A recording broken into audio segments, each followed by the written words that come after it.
Good morning, actually good afternoon and good evening. I found out that though it's 9 o'clock in the morning here, it's 11 o'clock at night in Japan. So we definitely have a full day. I want to thank you all for joining us. And as a reminder, the competition deadlines coming up. The deadline is Friday, December 17th. And if you want to pay late fees, the final deadline is January 21st. And now, also, just in case you don't know, the website is tdc.org/enter. So please make sure you get your entries in. So now I would like to introduce Nadine Chahine. She is the co-chair of the 25th TDC Typeface competition. She's a TDC board member, and she is a longtime friend of TDC and myself, I have to say that. So Nadine, I'm excited about this morning, and go.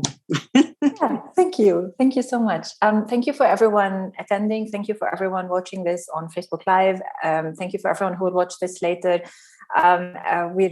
We're really happy to have gotten to this point. This is the 25th type design competition for TDC. It's a very special milestone, one because of the number, but also because of this expansion that we have now for the competition. So for many years, the competition has been focused on global scripts, with a large set of experts who consult and give their expertise to the judges.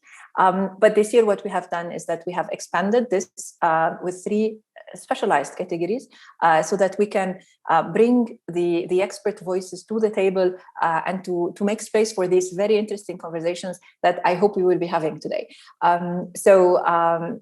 Please welcome, help me or join me in welcoming Kazuhiro Yamada, Minju Ham, Lisa Huang, and Toshi Omagari. Basically, this will be a very informal session. I invite everyone to pretend that we are just sitting, we're hanging out, comfortably chatting with one another, and as if we've met for the first time. For some of us, we haven't actually met in person before. One of the very few good things that have happened with the pandemic is that online presentations has made it possible for so many speakers to come from all over the world. So thank you for joining us. But let's continue as if this is an informal chat between a few people who love typography and type design. And we'll do a little circle of introductions where we will say our name and then where we come from. What is the script that we have our expertise in, and where we work and where we are currently now. So I will go first, and then we'll take the turns. So I am Nadine Chahine. I am from Lebanon. The script of my expertise is Arabic.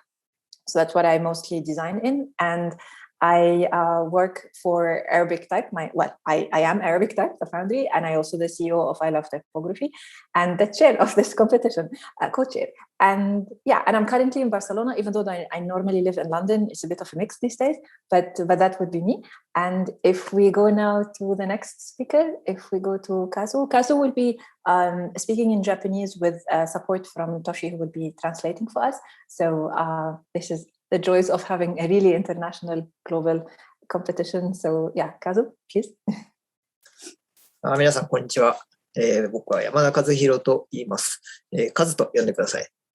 僕は日本の東京都出身で、今、装丁家であり、グラフィックデザイナーであり、書体デザイナーです。デザイナーとしてのキャリアのスタートは、最初、ブックデザイナーの事務所からでした。でその後、モノタイプという会社に転職して、そこで初めての日本語書体となったタズガネ覚悟シックのリードデザイナーとして3年間勤務しました。でその後、2017年に独立して日本ニアというスタジオを立ち上げて、今は東京で本のデザインや書体のデザインを中心に仕事をしています。で書体のデザインは自分のファウンダリーからリリースした書体もあれば、雑誌専用の書体や海外のファンダリーとも共同して CJK 書体の開発にも携わっています。でこのような共同の場合は、私の担当は日本語ですね。主に、仮名のデザインが多いです。ありがとうございます。I've already got that script, so yeah, usually that would be too long for me to translate. But anyway, okay. I said I use I. Well, my name is Kazuhiro Yamada, Tomi Kazu. I'm a book, how can I say, the book designer and work in Japan, also graphic designer and typeface designer. I started my design career at book design studio. Then after I joined Monotype, then made Tazugane Kaku Gothic, that's a Japanese sans serif typeface, and spent 3 years as a lead designer there. After that, I set up a new studio called Nipponia, and that's in Tokyo, where I design books and typefaces. As for the typefaces, there are typefaces that I release from my own foundry, as well as typefaces for exclusively for magazines, and also typefaces made in collaboration with foreign foundries. In those cases, I only make katakana and hiragana. Yeah, that's it. Thank you. So let's go to Minju now. Yeah. Hi, nice to meet you all. So I'm type designer from South Korea, and I live in Berlin since 2015. And right after I finished my study in the Netherlands, Tabe Media, I decided to move to here because there are many type designers and artists around. So I'm happy to stay here. And I draw mainly Korean script, Hangul, and Latin. But nowadays I'm focusing more on Hangul script because I think there are more room to explore. And I have done collaboration with Monotype. I drew Hangul script for Noye to fit with Noye Vertiger Latin, which is called Sersans. And then I have been also doing many collaborations with type experts from all over the world. And I also draw my own typeface, which you could find from Future Fonts and AG Font or Adobe Fonts. And now I'm starting a new type foundry, Hypertype, with Mark from Berg from Berlin. Amazing. Thank you. Then on to Lisa, please. Hi, everyone. I'm Lisa Huang. My parents are Chinese immigrants to France. So I have Chinese origin. I was born and grew up in France. I'm a type designer based in Nantes. I don't know if you know this place or not. It's great. You should check it out. And I have made most of my studies in graphic design first in Paris, and I slowly directed myself and got more and more interested into type design. So I got into the intensive program at Cooper Union in New York.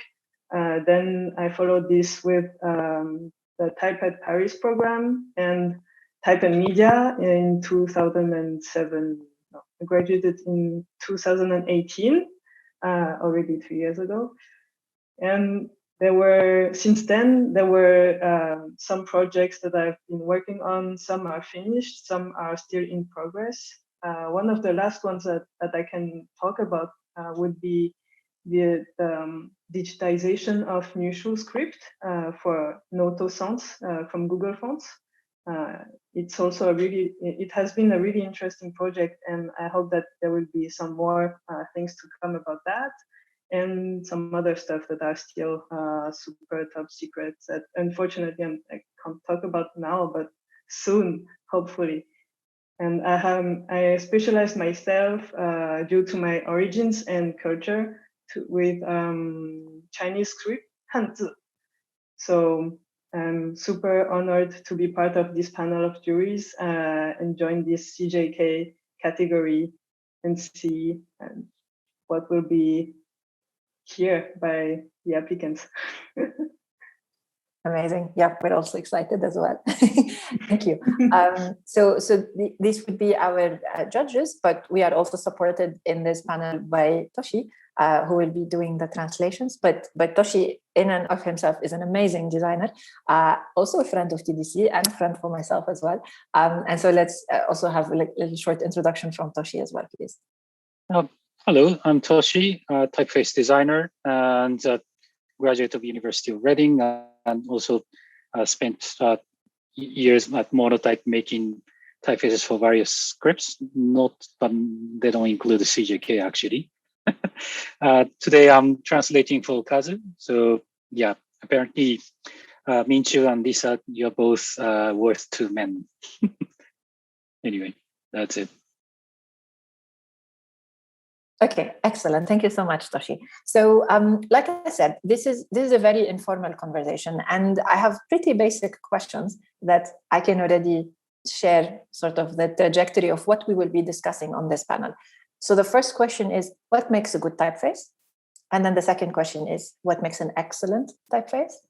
And then the third one, follow up, what makes an excellent typeface in your particular script? Because sometimes we know how to define excellence in type design globally, internationally, but sometimes there are specifics for a script. I know that from Arabic, that might be interesting to focus on, like what do you look at in that particular script? And yeah, and then maybe if we have time, we could wrap up with a general overview of where we are now in the state of type design in that particular script. So we will be asking the same questions in this panel, the next one and the one after, because we really, like, it will give us, hopefully by the end of it, a definition of excellence in type design that is really truly global and is not coming from one script or another. I should also mention that we will be sort of turning these panel discussions into articles that we will publish on Typegeist. And so that whatever we come up with here, this informal conversation that we have, we share with a larger public and we keep it as a reference. And hopefully this is the start of many more conversations to come. So I don't know if you prefer that we stick with the same, let's stay with the same order. So Kazu and then Minju and then Lisa every time. So let's, that way it's a little bit easier to manage and to follow. So let's start with the first question, knowing that we need to define excellence right after. But first, what makes a good typeface? So Kazu, please. Okay. 私はいい書体とは何かという質問だったんですけれども、おそらく書体制作者とか使用者によって結構この見解が分かれるような質問だと思うんですね。で、僕が考えるいい書体というのは、ひとまず、今の時代の要請に応えるようなものかなというふうに考えています。で、時代の要請に応えるっていうのは、つまり、現代のさまざまな媒体に対応して、それでユーザーや、使う人ですね。デザイナーとかのユーザーや読み手の方の喜びを最大化するようなものじゃないかなと思っています。Right. So I start with what makes a good typeface. This question, I guess, depends on who you ask, the type designer or user or individual reader. But what I think is a good typeface is that something that answers the demands or needs of the time. And to answer something that answers the demands of the time is, well, to, how can I say, maximize the joy of the reader or the user and applying that to different media of today. Amazing, amazing. So this is, yeah, I'm really looking forward to hear what all the different answers are going to be. Excellent. Okay, and we're all type designers here, so we're all coming up with our own answers. Excellent. Okay, thank you. Minju? Yeah, I think it's depends on what kind of category. So in a big two categories, there could be a display font or a text font. But for display font, it's you have more room to express. So originality is also very important, but you can also see very well how the outline drew. And for the text, the function comes first, so it has to be easy and comfortable to read. And especially for Hangul font, the color is very important to have a consistent texture. And a good typeface should fulfill those basic things, I think. Yeah. Perfect. Excellent. Thank you. Lisa? Yeah, I would agree with Kazu about what a good typeface is. Like he said, being a typeface that responds to a demand, whatever the demand is, especially if it's a custom font with really precise, like brief, or for a retail font that only replies to some contemporary needs or trends. But then for if I think about Chinese typefaces especially, there would be also some technical requirements that would need to be fulfilled, because even though with Latin, for example, you can always have a working font on any devices with a limited character set, depending on which language is used or which platform or whatever.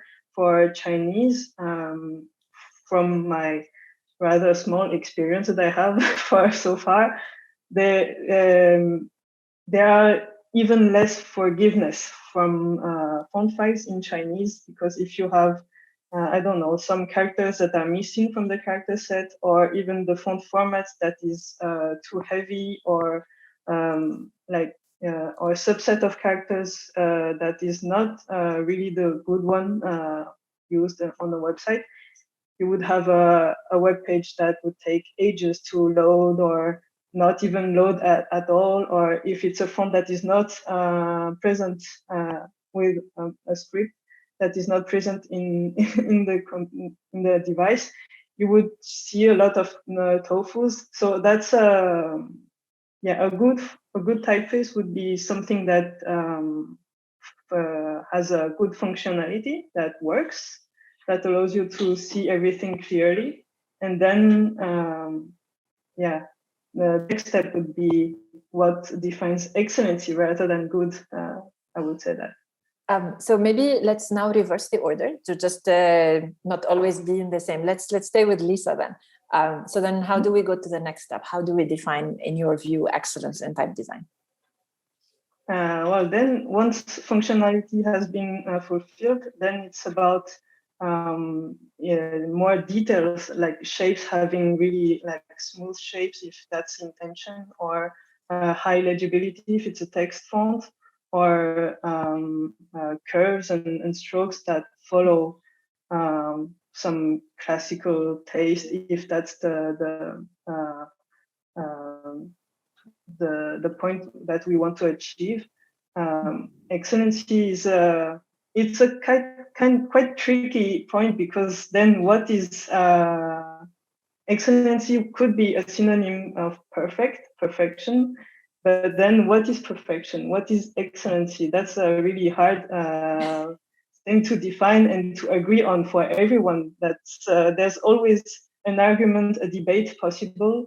That's why it's so interesting to talk about also. But yeah, excellency would be something at least that follow the needs and high quality in terms of curves well designed and things well shown on every display, to not have any hinting issues or things like that. Yeah, amazing. Good. Thank you. Yeah, so Minju? Yeah, I agree on Lisa and also Kazuhiro that an excellent font needs to have a very concrete concept, and then it has to for CJK it's also more difficult to keep this consistency for all the glyphs, the whole family. And to keep this is very also important. And then I think that what makes a good font excellent is how the users accept it. So we can draw a good typeface that, for example, type designers love. But if but fonts is a kind of a product that it's more worth it when users use it well. So I think the excellent font, users would love it. Yeah. Amazing. Excellent. Okay. Thank you. And Kazuhiro? もう、まあ、2人の考え方には賛成ですね。もちろん品質を高めることはまず第一だと思っています。で、まあ、それに加えて、まあ、どういうものが素晴らしいとみんなが思ってくれるのかなと考えるんですけど、僕はなんかやっぱり、まあ、長く使えるものというか、そうですね、僕が死んだ後でも残っていてほしいなっていうのが自分が作る書体に関していつも思うことなんですけど、日本の場合は金属活字が150年ぐらい歴史があって、まあ、その昔の書体が今もずっと使われ続けている、デザインが布告されてずっと使われているっていうのが日本書体のかなり素晴らしいものたちなので、まあ、自分もそういうものを目指したいなというふうに思ってますね。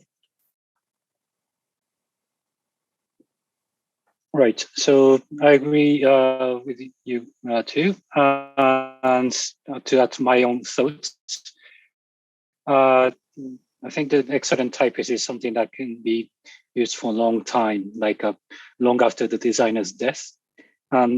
Japan has like 150 years of metal type, and all the designs are still being used today. And I think that's really nice. What I love about Japanese typography, that all these old traditions are kept and still made fresh, and that's something I aspire to do as well.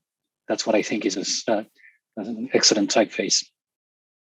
That's really, really exciting. One of the things that, because now we move on to the next question as to what is specific to your particular script that affects the definition of excellence, and it could be that we need to, and we'll see with the other panels as well. But I've had similar conversations with designers of other scripts as well. But one of the things that I keep hearing in the answers today is the technicality, the importance of technical implementation, and so and this perhaps, when you guys answer, if you could address that issue as well, because of the large character sets in CJK, so Chinese, Japanese, and Korean, the question of technicality and technical perfection and functionality of the actual font file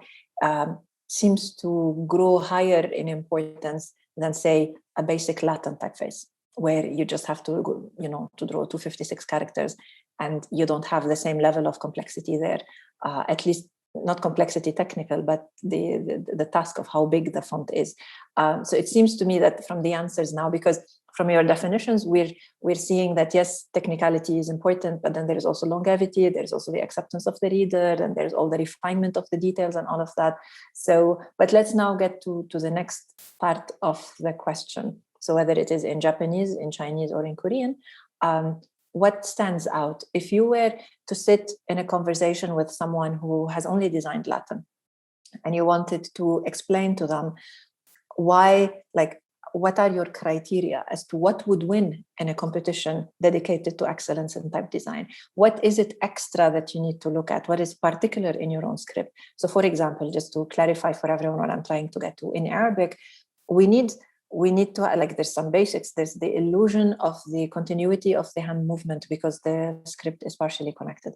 Then there is the, of course, the technical part that it needs to work, but then also the excellence that it needs to be able to express because of the limitations that we've had in Arabic. And now we are at the point in time where the typefaces need to allow us to speak. So this is, a very quick answer as to what I would see in Arabic. So those views, those questions, what are we looking at? What is it that we need to focus on? If you were inviting someone to come and judge, a Japanese or a Chinese or a Korean typeface, what is it you want them to look at? What particular things do you want them to focus on? So I don't know if that's clear in the questioning, but it would be really cool to just dig a little bit deeper into how do we assess these particular scripts? And this time we stay with Kazu. So we keep going like this. So Kazu, please. Okay. おそらくラテンの文字しかご存じない方には、日本語のライティングシステムがまずわからないと思うんですけど、日本語の表記システムっていうのは漢字と、ひらがな、カタカナとアルファベット、主に3つのスクリプトがあります。で、この3つが調和していることっていうのが、まず一つの大きなデザイン、着目すべきデザインのポイントになるかなと思います。ちょっと一回ここで訳してもらおうかな。Right. So those who don't know the Japanese writing system, there are three alphabets or scripts in Japan: kanji and hiragana and katakana. 他何でしたっけI think that's it. Yeah. これが調和していることが。Oh, yes. To evaluate Japanese typeface, I look at how well they are harmonizing together. So let's just follow up questions, a few follow-up questions per each script so that we can dig a little bit deeper. So, and when we're looking at the relationship of the three scripts within Japanese, how can we see that harmony?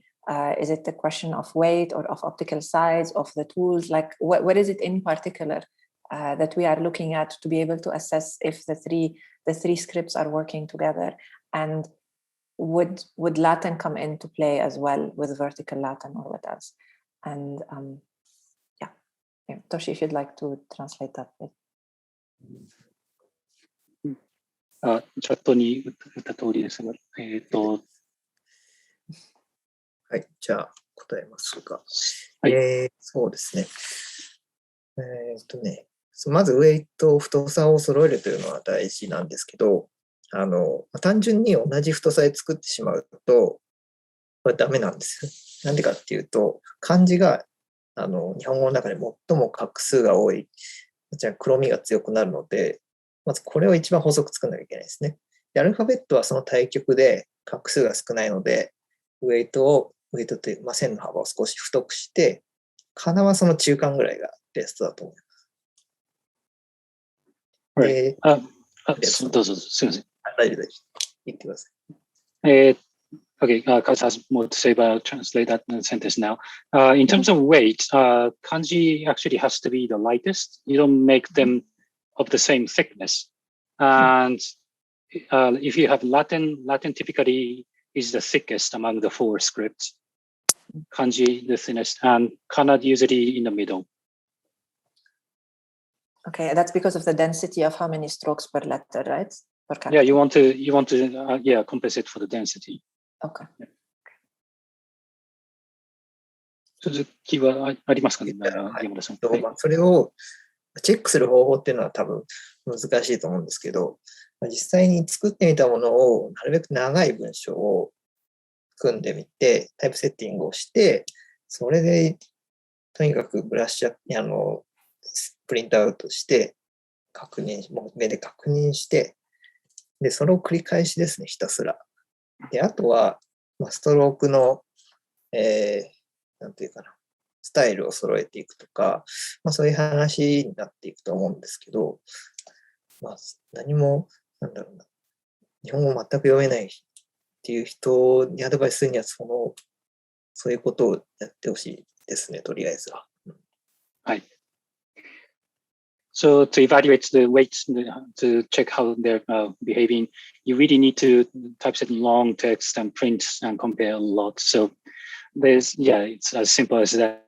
But and other things you can do is to check how the stroke details, how stroke endings are treated. You need to also make them look at least similar. Yeah, that's the advice I could give to people who don't know anything at all. So yeah, that's about it for now. Okay. Yeah, I mean, we can't go super detailed in the obviously in the design, but what it seems to me, it already challenges something that I would normally say in presentations, and now I will have to not, because normally I would say that when we are designing multi-script families, and so we have Latin and Arabic and many other scripts, that we are trying to make sure that it's the same tool that has created all of the letter forms. But now we learn that is actually not the case in particular scripts, like in Japanese, because in Japanese we have 3 different script systems with various levels of densities. Therefore, it is not just that it's the same tool. No, it's the same tool, but in different thicknesses, so that the overall color of the text is harmonious, rather than that we are maintaining the same actual thickness of the stroke. Would this be, I think, correct summary of where we are? But anyways, it already challenges some of the things that I've been saying for forever. So that's good, because we're here to learn, and we're here to understand how our perceptions of excellence in type design can sometimes be skewed by the one thing we design personally, right? So this is good. I'm happy. Excellent. Okay. Arigatou gozaimasu. Trying to remember from my Japanese trip, which was a long time ago. Excellent. Okay. So Minju, your turn. What is particular to, please. Yeah. So when I actually recently I gave a workshop, Hangul type design workshop with type and media students. There were no Korean, and so first I think it's okay not able to read the script, but I think if you want to draw Hangul script, you need to learn about this structure, how this script works. And so first I start with this a little bit of also like a history, because Hangul script also has a very interesting history, which is designed by the King Sejong. And then I explain why he made it, and then how he made it, because it's supposed to be very easy to learn, and how you combine consonants to make its characters. And there, Hangul script is, I think, special, because there is no Hangul. Also, CJK script is which we don't have the baseline. It's we have the center of the weightness, and then it's you can adjust it by balancing and spacing well. So for Hangul script, I think spacing and balance is the most important that you have to care about. And usually when I see typeface from non-Korean, I think the balance is mainly the issue. But after the workshop, I realized that some type designers, non-Korean type designers, could learn very fast. So I think when you observe a lot, and when you try to learn, I think you can draw Hangul script, even though you cannot read. Yeah. I also like Japanese. This basic set is 2,700 characters, and they all have different kind of density. So if you want to draw a bird, it's very challenge, because you cannot go too much border. when there are different amount of strokes in characters. Yeah, so that's also one thing that I wanted to point out. Okay. Excellent. And I want to come back to the question of balance. So if we are looking at how characters are balanced in Hangul, would you say that the challenges of getting the right spacing, is it because we are trying to make the same space in between letters, so applying a Latin logic basically, or is it something that it's just the expectation of how high or how low the character needs to be within the overall box that it sits in? Like where do you where is the weak link, you know, and like what is it, that trick that we need to sort of you know, the thing that will unlock the mystery, basically. Yeah, it's so actually there it looks very many characters, but actually you can put into 6 modules groups, and then there are vertical combination and then horizontal combination, and when it comes to vertical combinations, you align to the center usually, and then when it comes to horizontal combination, you align the weakness to the vowel. Okay. Yeah. Okay. So that's a trick. I have never done Hangul, but okay. Yeah.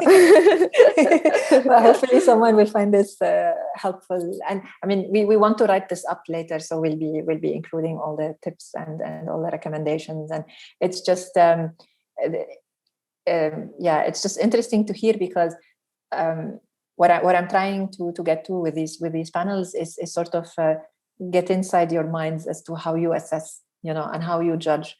And because at the end of the day, the purpose of these talks is to help the participants who want to submit for the competition to make their typefaces better.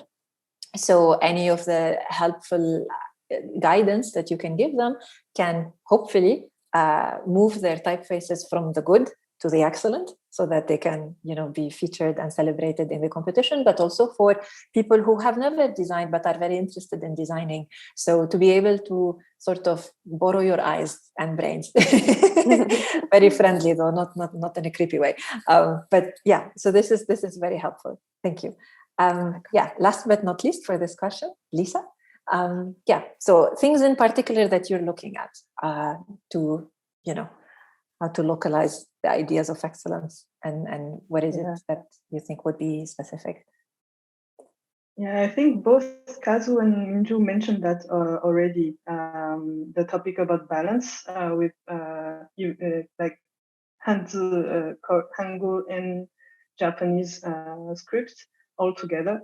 I think that will be a very important point when we will look at the proposals, because every characters, no matter which script we are talking about, they will have to at the same time look great on its own when it's alone, but also look in harmony with every others in a block of text, or even in a sentence, or even with a few words, a few characters next to each other. Because for example, in Chinese Hanzi, you can have a very wide difference of number of strokes that will have to be all of them squished into the same size, into the same square. So it's really complex. The simplest one goes from one stroke, just one horizontal bar, to more than 30 strokes within the same thing, and to have them all mixed up together and look like to achieve like a harmonious gray color, gray texture. That's a really tricky part, and that's where all the talent of the type designer needs to be in action, I would say. And for Chinese, for example, especially for bolder weights, the designer would have to make choices and spot which strokes in more complex characters, which strokes are the most important, which ones can be less important, so that you can have this balance of thick and thin, thicker strokes for most important ones, so you can have more rooms for them and squish a little bit more the less important ones.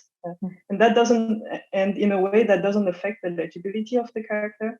So it's a completely different mindset to Latin type design. In Latin type design, you have to have this rhythm, more more vertical strokes rather than horizontal. And for Chinese characters, even for Hangul and Japanese, it goes every directions. Yes, there's more freedom of movement there. Amazing, excellent. Thank you so much. Thank you. And by the way, but when it comes to you mentioned sort of the hierarchy of what is more important than others. Is there one understanding of which stroke is more important than another, or is this open for the interpretation of the designer? Well, it's more, I would say it has to be with habits. Then only people who actually use this language would know about that. But it comes rather quickly. Like you spot rather easily which strokes has to be like in priority rather than like other smaller elements. And about legibility, when you know the context of a sentence or a text, even if the character itself doesn't, like you can't identify every details of it, you can still recognize the character, and that's where the whole complexity comes, to find this right balance between something that you can leave aside or something that you have to put forward. So it's a multi-directional design field. But that seems to be like a skill set, no? But that goes towards that excellence, right? Knowing what to prioritize, how to keep the legibility, maintain it in a challenging design space that can have one stroke or 30, right? That's the challenge. And I guess amazing. Okay, excellent, good. Let's stay with you though now for the next question, since we keep Minju is always stuck in the middle. Sorry, the next one. No. Yeah. And I just wanted to share my experience about because I drew the very bold Korean typeface, and then there was not much of reference. Only the letterings maybe I saw, but there were no super black Korean fonts, and then so there I had to make so many decisions myself, and tip was. I wanted to share some tips, and so you put like a big strokes, more weight. So you see that this density character still have some darkness, and inner small strokes could be a little bit smaller, because anyway it's a display font, so it will be shown in a big size. So I sacrificed little pieces, less bold, and then put more weight, outer shape. And then the important thing is you can be lost if you have too many rules. So stick with the rules. So make your own rule and then stick with the rule. Then excellent. Okay. Like a translation mechanism from one weight to the next. Like I will do this and this and this, and therefore apply them consistently so that the reader can anticipate what the next letter will be, even though they have not seen it, but because these translation rules are sort of there. Yeah, exactly. Amazing. Interesting. Cool. Okay, so you know what? Let's stay with you now for the next question. So because we've never started with you now, so we'll take you and then Kazu and then Lisa. So because we have 10 minutes left. So yeah, that went very quickly. So because we want to finish in 9 minutes exactly. So maybe are there any questions? So I can't see any questions in the Q&A, so I will keep asking until there is anyone who is asking. So please don't put them in the chat, but hi, Andreas. If you could please put your questions in the Q&A, it will be easier for me to keep track. We'll take those questions. I mean, let's take the questions first. And then if there is time, I will ask you about the general state of type design in your particular area of expertise. So let's take don't worry, Ran. So we have the first question from Andreas, and this one would be a question. So are there any actual lists about the frequency of application usage, glyph frequency of the basic kanji, Joyo kanji? Okay, and internet resources would be cool. So does anyone on the panel know if there are good? Yeah, I mean, I know each script is different, but someone, Andreas is asking if there would be any, recommendations. You can also, what we can do is you can also email them to me, and when we publish the article, we publish the links there. That might be a little bit easier. So, and if not, then there needs to be, and this should be a project that we do, right? Excellent. Okay, so I guess there is no answer for that from any of the panelists. Do you know any lists of frequency of application usage of basic kanji? Actually, well, I suppose here it's kanji for like in Japanese, right? Not yeah, I mean, kanji is normally for Japanese. Yeah. So because I know that there is for Chinese, but yeah, Kazu or Toshi, do you guys know? ましょうか。今、常用漢字ですね。データはね、確か昔朝日新聞が調査したのがどっかにあったような気がするんですけど、ちょっとね、そのリストが、ね、インターネット上で見れるかっていうのはわからないですね。僕は見たことがあるようなないような、そんな感じです。So there was a research by a newspaper company, Asahi Shimbun, a while ago, but I don't think there's a resource on the internet where you can see. Okay. As Toshi, I suggest maybe running like a script on like Wikipedia or Japanese websites and gathering, character data. That's what I would do. So the text is all everywhere, so you can analyze. Yeah, exactly. So I've done the same for Arabic. Basically, you just need the large corpus, like 1 million, 2 million, 5 million words. And then there are scripts that you can download online that can give you an analysis, and then you can see what is the most frequent.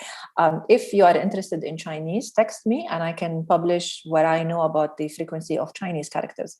So that because that I actually have as information because I've done research on Chinese legibility. So that I would be happy to share. But let's get to the next question.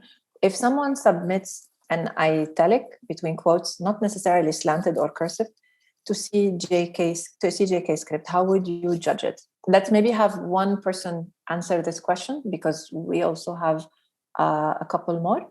So if anyone would like to take this, maybe Minju or Lisa, if there is an italic. Is there an italic or an oblique or a slanted or, In Korean script, in Hangul font, we don't have italic category, but we have this handwritten style. But yes. I think it's hard to define what's italic in Korean Hangul script. Yeah. I mean, it's the same in Arabic. It's we have scripts that are naturally slanted, but they're not particularly. It's not the same as Latin. Okay, we move on to the next question because just to make sure that we finish on time, because we have Indic scripts coming up, and I also need a few minutes break between panels. Otherwise, I die by the end of today. Do you have any favorite Latin typeface and why? And also, if you want, like, what's your favorite glyphs or letters? I would say in this case. If anyone would like, so Lisa, you haven't had a question yet, so maybe we go with you. Do you have any particular Latin typeface that you're a big fan of? That's such a complex question to reply. It's like saying, like, I don't have any kids, but if you have several kids, and which one is your favorite? Even though, or favorite superstar, or like, But if I think of one, Balance by what's his name, Blosma. Evert Blosma. That's a typeface that I really love because it's so unconventional in a way, but still really highly legible. And yeah, amazing, cool. There are many more that comes to my mind, but okay, cool. Good. Yeah, I mean, it's difficult to say, no, because there's so many. Yeah, no. Favorite meal or favorite dish. Yeah. Good, Yeah. good, excellent.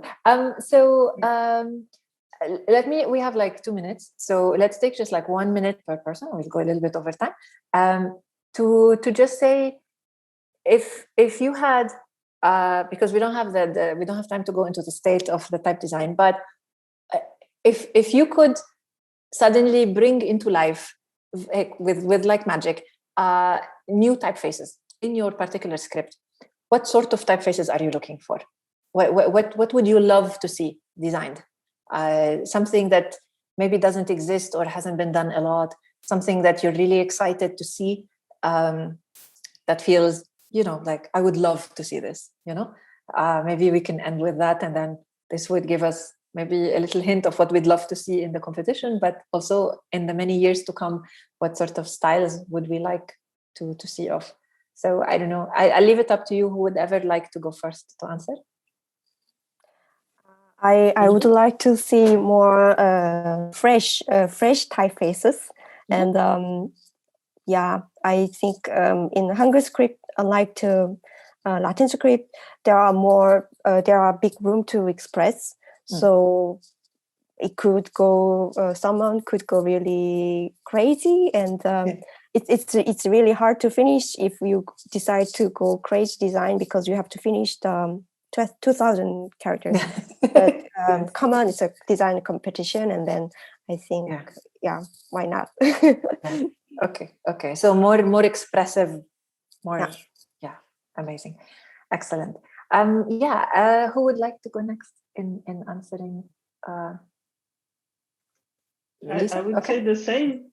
Yes. I would say the same as Minju, like having, that's how all of the things that we love now, like for example with geometric fonts in Latin, like Futura came in. It's a lot of things out of people's like courage or just creativity or things like that became references for later. So be crazy, be creative.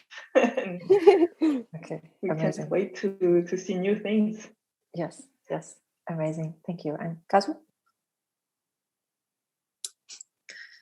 多分日本語を作ったことがない人にとっては、歴史的文脈からいろいろ形を拾ってくるのはすごく難しいと思うんで、ここもやはり自由な発想で、とにかく爆発的な面白い想像力の持った、書体が見たいなと思います。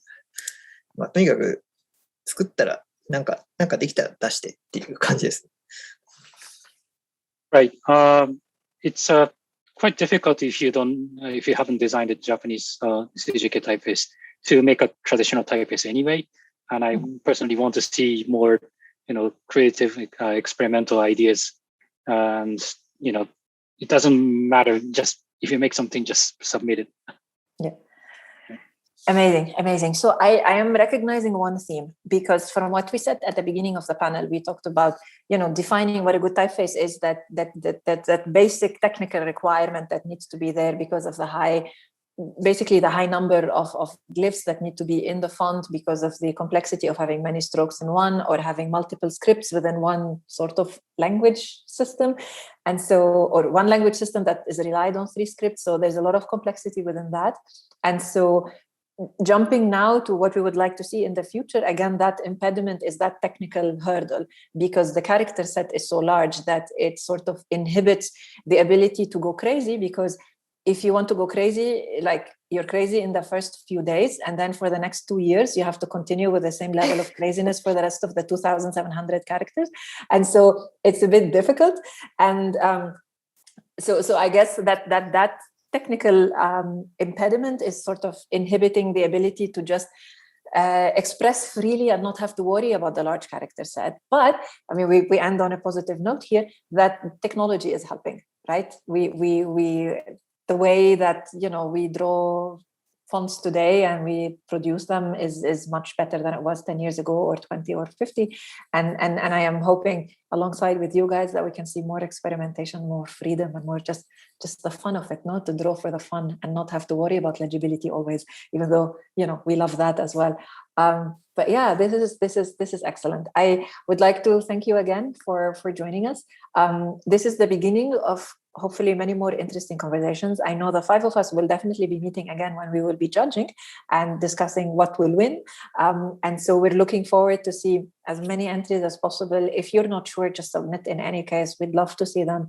And thank you for the judges. Thank you for making the call, even though it's very late. You know, at least for Kazu, definitely it's midnight. So thank you. And I will go on a break for 2 minutes and then come back for the Indic presentations. Sorry, not presentation, but panel. But thank you again for our speakers, and please stay on, you know, on the call if you'd like to hear how the Indic designers will be, you know, answering the same questions. Thank you. Okay. Thanks for having us. Yeah, thank you. Thank you all. Thank you. Thank you, everybody. おやすみ。